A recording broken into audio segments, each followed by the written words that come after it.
Hello, welcome to the final play ratings of the season. As T, not D, and I discuss the ratings for the 5-0 thrashing of Palace versus Villa. Um, actually, before we get into ratings, man, you and I went on the post match. What do you think about the game yesterday?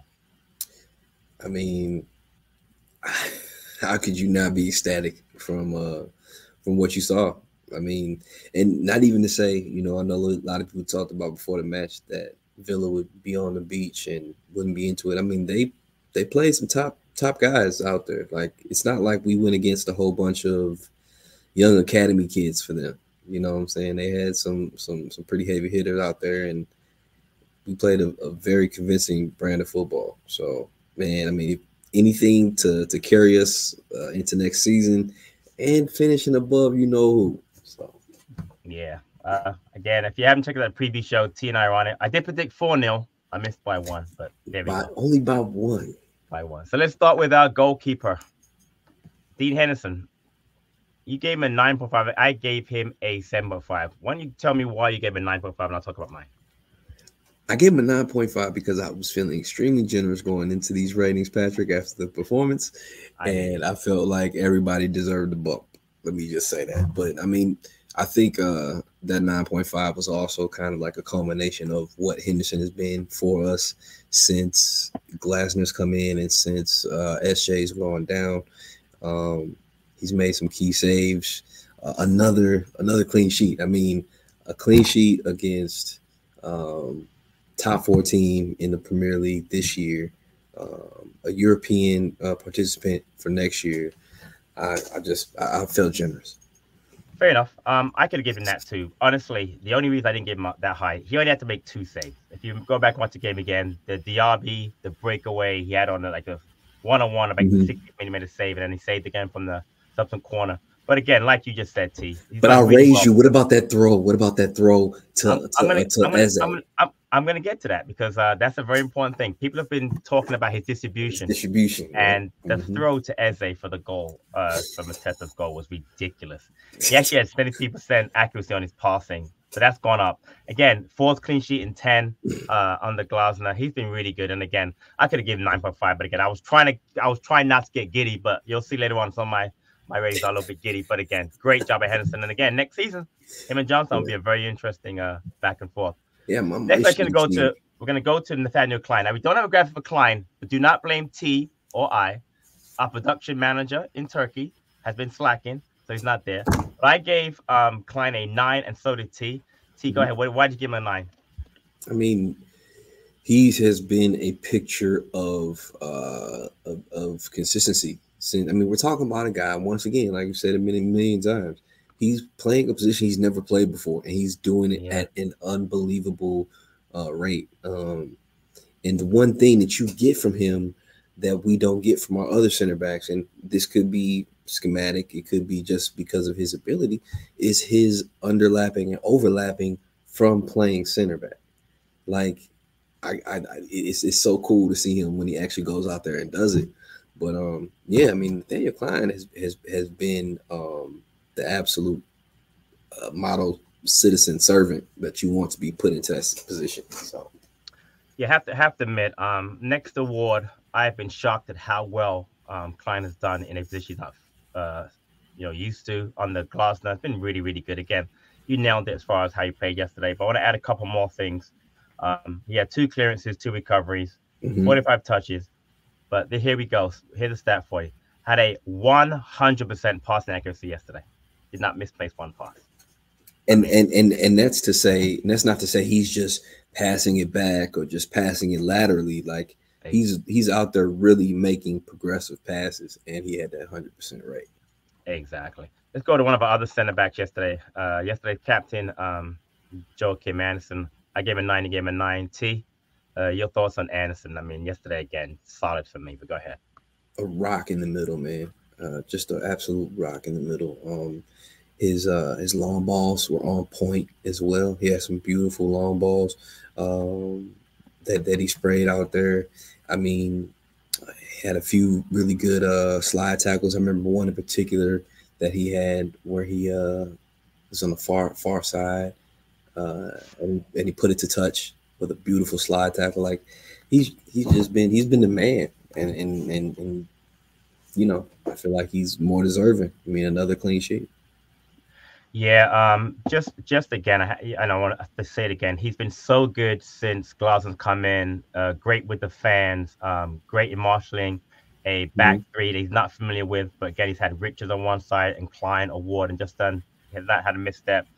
87% passing yesterday. Kept a clean sheet and keeping Watkins out. Even took half of Watkins' jersey at some point during the match, which was funny. And after the match, if you didn't get a chance to see it, watch the interview with him and Mateta. Yeah, the way he their bromance is brilliant. Was beautiful. Yeah. Honestly, it's beautiful. So great job yesterday by Joa. Our other center half yesterday, center back, sorry, Chris Richards. Both of us gave him a 9. Let me go first in front of T because I gotta pick Richards up, man. His passing at one point, I remember during the season, when he had him at DM, every pass was sideways and backwards. But yesterday, man, some great passing. Unfortunately, the fourth goal that Mateta had. A great ball, a curling ball by Richards. It is Mateta's path around the defender for the goal. Again, part of a clean sheet, 94% passing, 2 out of 2 accurate long ball, 3 recoveries.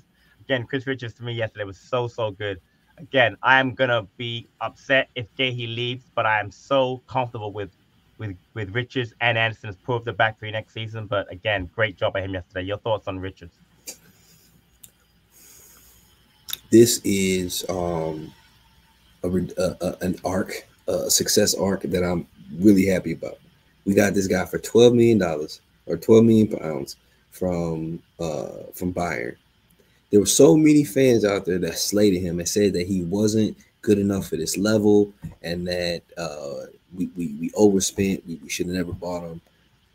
And here's another guy, like a few others in our squad, that just needed the opportunity, that just needed the time, that just needed the minutes to show his quality. It can be argued that Chris Richards has been the most consistent player, one of the most consistent players on our team all season long. And we're talking about a guy who's had to play out of position, that's had to play in position, that's had to learn new positions. So, I mean, I'm more than happy with him and really excited for the fact that we got him moving forward. Agree. Let's go to one of our wing backs, Daniel Munoz. You gave him a 9. I gave him a 9.5. Speak on Munoz. Just again, I thought a very solid. Another, and a fantastic assist to JP on that low cross. Oh my goodness, what a great finish from JP. Let me not say that, but man, Munoz has been such a revelation for us, man. Like I've said it before, you know, people talk about the fact of how great a signing Wharton has been. And I don't doubt that at all. And I'm not discrediting that at all. But we got Munoz for more than half of what we spent for Wharton. And he has given us so much and everything that we've wanted for so long on the right-hand side from a fullback. And then do you remember the short period of time when him and Tariq and Tariq were on the same side of the pitch? Yep. Playing together, and they're like, oh my gosh, the left back and right back same side, and we didn't miss a beat. They were composed. Like I don't know, I love Munoz. So the acquisition of Munoz under Glasnow is like you just said, so key. As good as one has been, if you don't have a wing back like Munoz who gets up the wing, pushes up high, can do a one-man press, can cross the ball. Again, you mentioned before, the cross between the legs of the defender for the Mateta goal was so good. If Ty learns half of what Munoz can do as a cross off the ball, Ty will get 10 assists next year, so will Munoz get 10, 15 assists. But yesterday, so solid. I just want to add again, 96% passing by him. Just a really good job by him. Let's go to our other wing back, Tyreek Mitchell. We booked him at 8.5. T, your thoughts on Ty yesterday?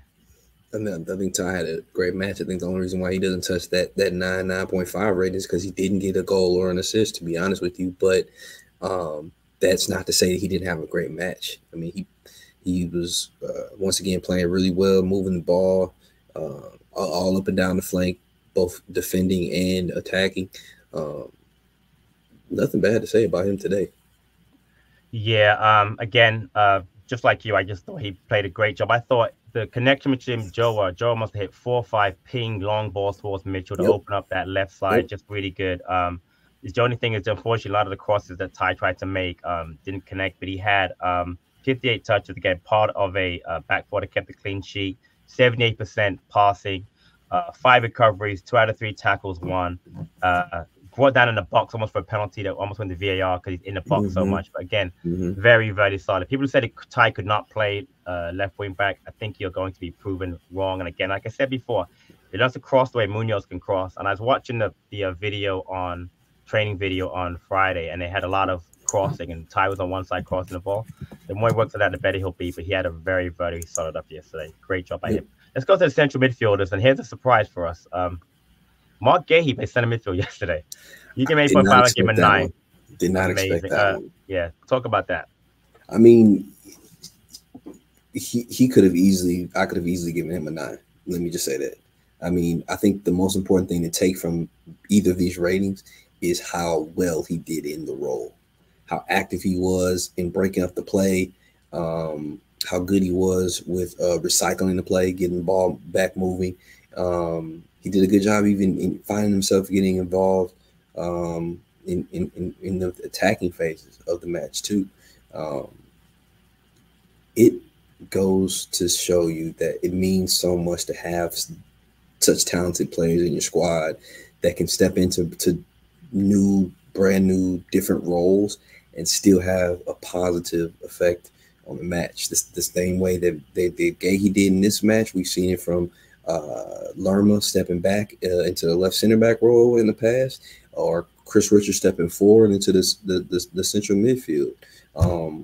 We've got some really talented players that have the ability to affect the game in a positive way in multiple areas of the pitch. Yeah, it speaks to Mark Gahey's ability that he's a captain of our team. He's a England international defender, but he steps into midfield. When everyone thought it'd be Richards, I did. Everyone thought it'd be Richards, and just as seamless in there. Played so well again. He's an excellent passer. If you see him at centre half, normally Joe, both usually a 90% passer from the back. But now he's a step forward. He said after the game how much he enjoyed playing there. I thought he'd moan about it and not like it. No, he got the minutes in for the Euros. Played really well in it. 94% passing in 76 minutes. 51 touches, 4 recoveries, 8 passes into the final third. Because again, we talk about how he is going forward. He wasn't looking to pass the ball necessarily backwards or sideways. For a man who's never played midfield, at least for Palace, I know he's done it as a youth player at Chelsea, but played really, really well. Great job by Mark Gahey yesterday. Credit to him. Absolutely. Let's go to his playing partner in the middle, Adam Wharton. You gave him 8.5. I gave him a 9. We talked about how great of a signing he was, but talk about him yesterday, T. What do you think about his performance yesterday? Once again, I feel like the score is slightly marginal and almost negligible. I could have given him a 9 and been perfectly fine with it. And in thinking about the ratings, it's like almost everybody could have been given a 9 or 10 if I'm being quite honest with you. And that was kind of my thought going into everything. But I mean, once again, man, like we're talking about a kid who just turned 20, and he's just doing everything in the center of the pitch, being that conductor. I had a guy say to me on Twitter, or X, should I say, that he's the closest thing that we've had to Johan Cabaye since he left. Do you agree with that? It's a I feel like Cabaye was a little bit more of an attacking presence for us too, but he played kind of defensive at points. But I think I'm not going to put him up there with Cabaye. I thought Cabaye was brilliant for Palace. I mean, I think when he played for us, I underrated Cabaye tremendously. But he had to get to that cup final. Played really well under Pardew, but that's an interesting shot. I think that Wharton has a lot of Cabaye qualities. I think that's what it is. I think he just might see you can see qualities and just overall ability that he could get to that caliber at some point. Yeah. I thought again, he is such a quality player. Again, his vision, his ability to pass is brilliant. 90% passing, on 77 touches, 9 passes into the final third again. He looks to break those lines. He looks for Olise. We look, he's part of that goal to set up the first of Mateta's 2 goals. Got the ball to Olise, who in those little pockets in that defenders find very hard to defend. My favorite play was there was a throw out from Henderson to Wharton, and he drove the ball like 30 yards up the pitch, just into free space, and just carried it. I've not seen that pass player probably since Kabay was here. And the fact that he has that confidence and the ability to find that space and carry the ball, he's such a quality player. Everything we did going forward, he was there, either assisting or pre-assisting. He didn't actually have an official assist yesterday, but he was involved in at least 3 of those 5 goals. But just a brilliant play by him. Again, quality player. Credit, because I'm not going to try to do it again. Credit to Dougie Freeman for picking out him and Munoz during that window. Getting those 2 in at the time they bought them in was absolutely key, and he has had a brilliant season. And he played, 13, 14 games for us, but the future is very bright for him. Does he make the play? Does he make I don't think he goes to Euros now. I think the only Euro players are going to be, I think Gay has a good chance. I think Eze has an outside shot. And if they need a left back, I will put Ty on the plane. But Wharton's I don't think Wharton's ready. If he goes, he's not going to play. There's absolutely no way. If you know anything about the England manager, he's not going to put a player on the plane like him, just sit on the plane and not play. I know we have a couple extra spots there. He's not ready for the Euros for me. I'm happy for him to stay home, get some rest, but he's got an England future for sure. No doubt about that. Speaking of agreeing on the plane, next player we have is Eberechi Eze. 10 from me, 10 from you. Again, T, just talk about how great he was yesterday. He was superb for me. Well, first of all, JP said it best. If you want to win anything, he needs to be on the plane. That dude is oh man, the way he just glides past people, man, is just it's so beautiful to watch, man. Like, he has a very distinct style of movement and the way he plays with the ball at his feet that you only see a few guys really have. That is just so smooth and so quick. His link-up play with Mateta was outstanding. That I've replayed that goal where he played the 1-2 with Mateta. I replayed that goal probably 20 times. And I'm thinking to myself, was this us executing so well? Was it terrible defense from Aston Villa? I even looked at what players from Villa were involved. Were they some bad players that were involved? I'm like, no, that's David Luiz, and that's Carlos right there. And you know, like, these are really good players that they're involved with here. Like, that goal was such a high quality. Like, that's the type of goals you see from top 6 sides. Like, that's a great series of plays. So credit to him, man. He almost got his hat trick. You know, I think he wanted it pretty bad. It would have been pretty cool to have 2 guys with a hat trick in a match, man. But Ebbs was unplayable. Yeah, and the funny thing is, when the first few minutes, he was actually kind of quiet. But after that, he exploded. He played so well. The 2 goals, the assist. He had 3 tackles, the most in the match, which is amazing. Getting involved. I know in the past, I've been critical of him defensively because it's not really his thing. But so good defensively. 89% passing, 8 recoveries, 6 touches in the Villa box, 5 shots, 2 of them were goals. And you're right, he could have had a hat trick.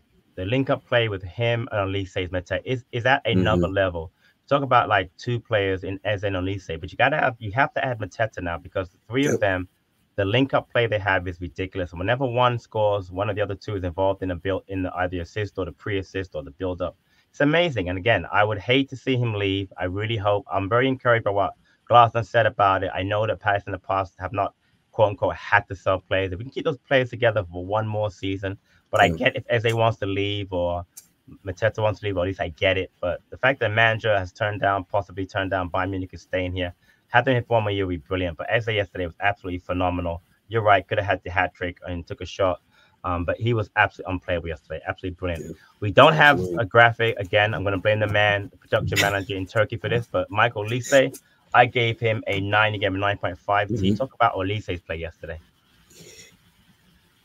It was one of those things, like, you know, before we started, I was like, hey, didn't Olise have an assist? You know, and he didn't. But I think it's a credit to him because he played so well that it makes you feel like he had to have had an assist because he was involved. He had an assist. I thought he had 2 assists. Excuse me. I thought he had 2 assists. Yeah. But it's one of those things that, like, he plays so well and he does so much, and he's so, like you said, he's so involved, because when Mateta scores, when Eze scores, one of the other guys is highly involved in the build up to that. And even though he didn't get 2 assists or multiple assists, he was highly involved in those goal scoring actions. You know what I mean? Beautiful link up. And once again, the thing that I really love from him is his ability to go back and defend and pressure the ball high up the pitch to help with us getting the ball back. So another great performance from him.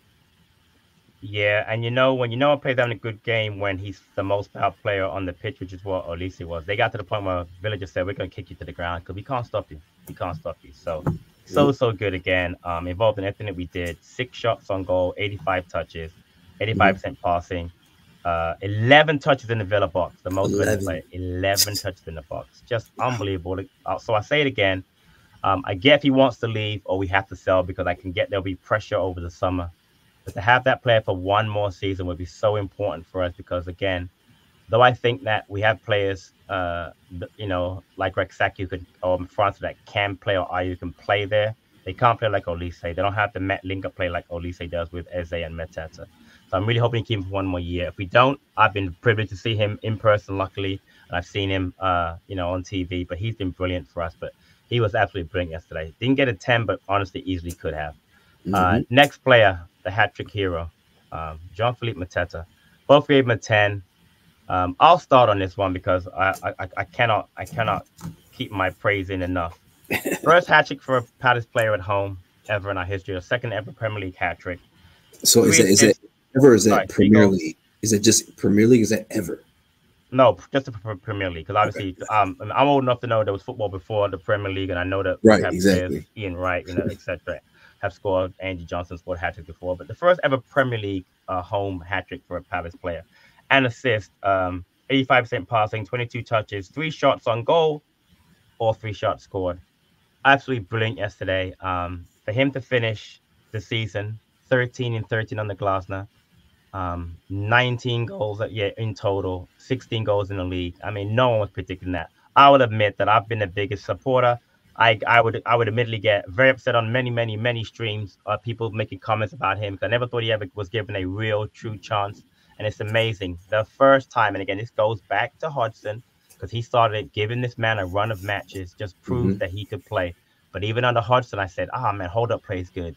Finishing's good. No, under Glasner, it's a different level. Link-up play with Olise and Eze is brilliant. The confidence that you see him, the whole fantastic he keeps doing, the tuck in the shirt. He's a confident player. The interview with Joa after, he's at another level. We have to keep him. I know we've talked in the past about possibly selling. You can't sell him because though I have 100% feel that Glasner will do the right thing as far as confidence, I don't see him getting rid of him. He's made players like Kolomwani into 80, 95 million players. I mean, he should definitely be around, but he has had a fantastic season, taking his words out of his mouth, fantastic season. And I hope next year he's here, because I can see him easily getting 20 league goals next season, easily, because he's that kind of a player. But T, your thoughts on Mateta? Fantastic. My man Mateta, man. The reason why I don't think you get rid of him in the summer is because he's the perfect striker for what Glasner wants in his attack. Why do you go out and try to find someone that can do what you need him to do when you have the guy right here? You know what I mean? Just an amazing performance once again from him.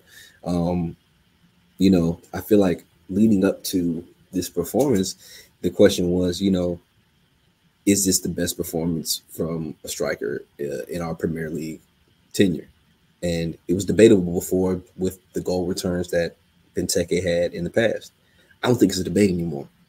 I think the answer is yes now, for sure. I agree. I mean, 19 total goals, 4 assists. I think this is the best season we've had from a striker in our time in the Premier League. And it's great that it's a striker that, we have under contract, that we can extend for longer, that is extremely happy at the club. He looks like he's loving his football right now. So I'm just, I don't think I'm more impressed with anyone on the club in the club than I am with Mateta to this point. Fair enough. Good work. We'll go through the subs quickly. We'll stop a little bit on two of them. First sub, Jefferson Lerma.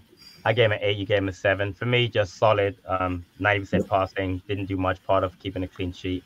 Any thoughts on Lerma? Yeah, I mean, I think the only reason why I gave him a 7 was just because he didn't have a significant amount of time out on the pitch. But while he was out there, he was great. Played really well. I think the most important thing was just the fact that we were able to see him get back out on the pitch. I agree. Healthy and leave the pitch healthy too. Prior to the end of the season, I know it was a big blow for us losing him at the time that we did. I think there was a lot of worry along with that because losing him was prior to us inserting Kleiny into that right center back role. And when Lerma went down, we were like, holy crap, what are we going to do? We got to go back with Joe Ward. And then, the Kleiny situation happened. But just great to see Lerma get back out there, be healthy, play well. I mean, I would expect to probably see him play for his country in the summer if he continues to be healthy. So good on him.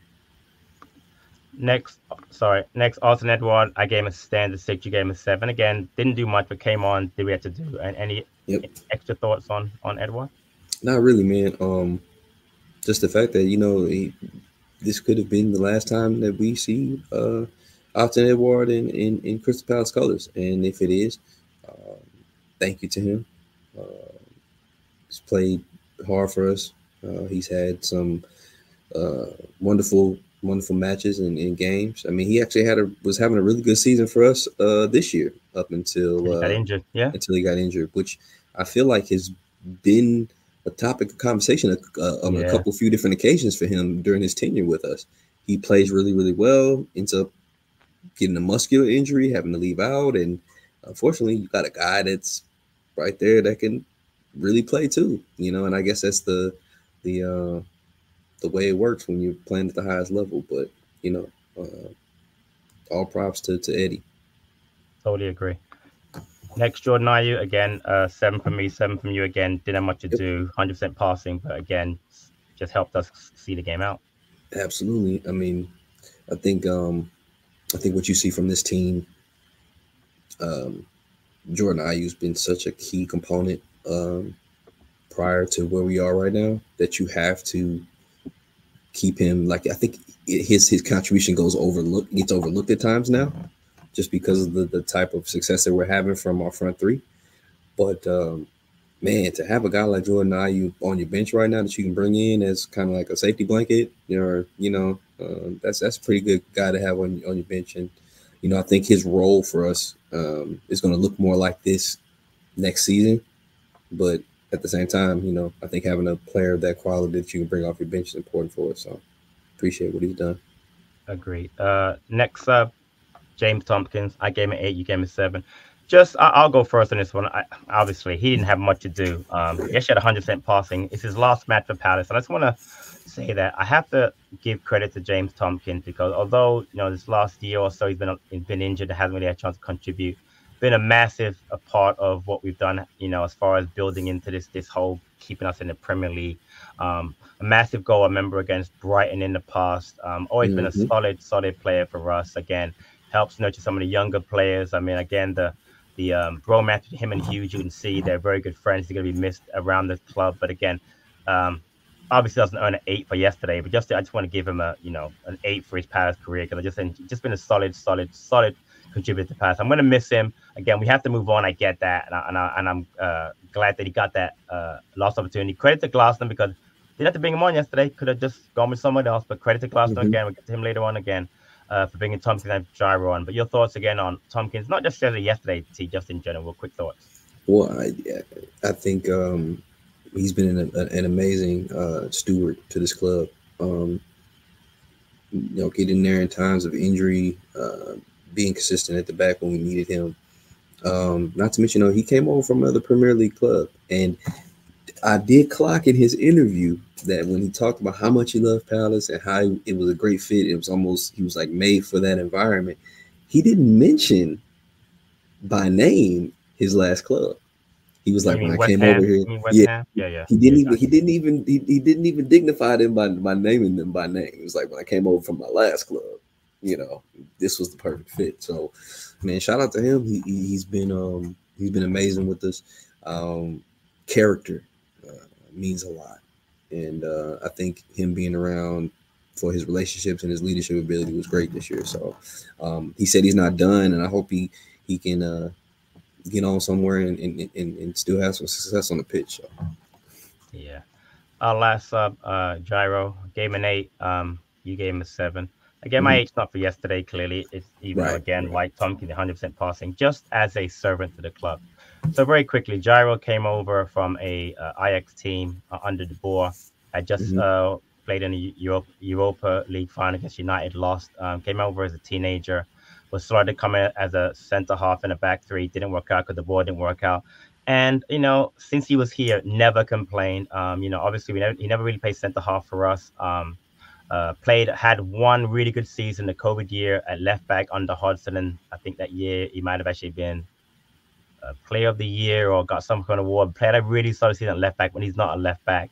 But again, in the background, I've heard so many players, Ty Mitchell, David Ozo, just talk about how he's been around the club. And I watched an interview with him after the match yesterday, and I watched him again during the training video. Just a class quality person, never complained. He said he go to training every day, gave 100%, whether he knew he was playing on Saturday or not. They didn't play on the Saturday before. He was training 100%. Just a role model professional, and I'm gonna miss Gyro. Would have loved to see him play more. I get the circumstances were sometimes he was hurt when he could have played, or sometimes he just wasn't picked. But honestly, just a wonderful, wonderful servant for the club. I'm gonna miss him. I get again why he's leaving. But shout out to Jai Rudaval, man. Great professional, great person I have around the club. All the luck in the future. I hope he goes somewhere and plays a lot. But just Gyro, thank you for what you've done for the club. I really appreciate you. An unbelievable culture guy. He adds so much to your program. I think it was so refreshing to always hear our young guys talk about the mentorship and the relationship that they have with him, and how much he cares for them. He looks out for them, checks in on them, and things. That just goes to show you that outside of even football, he's a good person, and that means a lot for your club. Like you said, he came in as a 19-year-old kid from the Netherlands. Spent the last 7 years here. I'm excited for him going forward, because he's still in his prime. This guy's 26 years old. You know what I'm saying? So, and I think I would be silly to think that he can't play a huge role in a club, probably in a different country where the style of play is probably going to be um, more beneficial to him. You know what I'm saying? Because I could see him playing really, really well, playing a lot of minutes for some big time clubs in other countries. So I'm excited to follow Jaro and see where he goes and cheer him on, man. And extremely appreciative of what he's done for this club. Yeah, I agree. And lastly, our manager, 10 from you, 10 from me. Again, to just talk about Oliver Glasner. Uh, Fantastic. He's a 10. He's a 10 all season long, man. He changed the culture. And he did it with a plan, because he came in and the man had a plan. He had a plan. He instituted it. He was very strategic with how he inputted his plan. I think the trip to Marbella was the turning point. I think that was the time, because he knew that was the time that he needed that. So that 3 weeks was extremely crucial for him to really bring everything into play for him to make things work. So the thing that comes into mind is people just wishing that we could have got him sooner, and what it could have been like if, when he talked about the fact that they were in talks this past summer, but it didn't work out. You know what I mean? And wondering if what the season would have looked like if he would have been able to be here from the beginning. But man, I'm just happy we have him now for sure, because later on it might have not been. So yeah, I'll speak on yesterday first. Tactically set us up perfectly. Everyone thought again that it would be Richards in midfield and not Gahey. Gahey was brilliant in there. The strategy all along having the dual tens and Mateta, the wing backs, has been brilliant. It's a system we had never played before. We tried three at the back under Hodgson, but it wasn't three at the back like the way it is played now with true wing backs and two holding midfielders who can get forward and attack in Wharton and whomever next to him. But tactically set up brilliantly to get the mental attitude. Last game of the season at home, you think maybe we'll be on the beach like Villa. No, came out, got the early 2-0 lead. Just brutal as far as taking apart a Champions League side to beat them 5-0. Subs were absolutely brilliant. Again, getting Tompkins and Gyro on at the time he did, getting Gahey off were absolutely brilliant. But I want to talk about just real quick about the season under Glasner. So we ended up finishing 10th with 49 points. Only second time we've been in the top 10 in our career. It's our first time we've ever won 4 home games on the bounce in the Premier League. We had a -1 goal difference. But here's a great stat for you, T. Mm-hmm. When we won that first game against Burnley, he kept us up. Mm-hmm. When we got 27 points, we ended up not needing another point. People got all panicky about relegation, but technically, when he won his first game for Palace, we were already saved. He saved us. That's crazy. He saved us. So that just lets you know all the pomp and circumstance that people go through and all the panic. Exactly. All the mental gymnastics. I want our fan base to get past that. I really do. Yeah. And some of our people in back of the nest get past it too, but we'll get to that another time. But just in general, absolutely brilliant. I was. Again, everyone knows I was a massive Vieira fan, but tactically, Vieira has nothing on this manager because not only is he's a good manager, he's got pedigree. He is a great man manager. You can tell the players. I mean, Joachim Andersen's attitude from before Glasner to after is 100% different. You can just tell. This is a guy I thought was definitely on the way out, 100% on his way out. Just everything that has changed. Eze and Elise, we know how good they are, but they talk about how Glasner has been. And just everything around the club has been better. You talk about the club in general and how good the first team. But you've got an under 21 team that won an international cup. You've got a women's team that did really well. There was a time I went home in December and I've never been more upset. I mean, if you go back, everybody, I just implore you, go back and watch the Bournemouth stream post-match. Me, T, and D in the cold car park talking about the Palace game and how everyone was Hodgson out. From there, which is that's 5 months ago to now, what a turnaround. Yeah. Glasner, again, getting him at the time you mentioned, T, has been so valuable to get him in. The future is so bright. I'm looking forward to the summer. I'm looking forward to the summer tour. I'm looking forward to next season. I got my season tickets for next year. Oliver Glasner, man, seriously brilliant. So glad to have him, and I'm looking forward to next season. But folks, that's it for the play rating for this for now. It has gone a little bit long. I apologize for that. But again, if you get a chance, please give us a thumbs up, give us a like. We are on the road to 5,000. I think we're at like 4,600. Love to get to 5,000 by the beginning of next season. Shout out to T for helping me out during the play ratings and all season. Shout out to Stan, AJ, Cara, Nick, Chris, and of course D for all this hard work. Absolutely. We'll be back again. D's got plenty of stuff planned for the summer. We got lots of things planned for next season. But again, those are play ratings for Villa.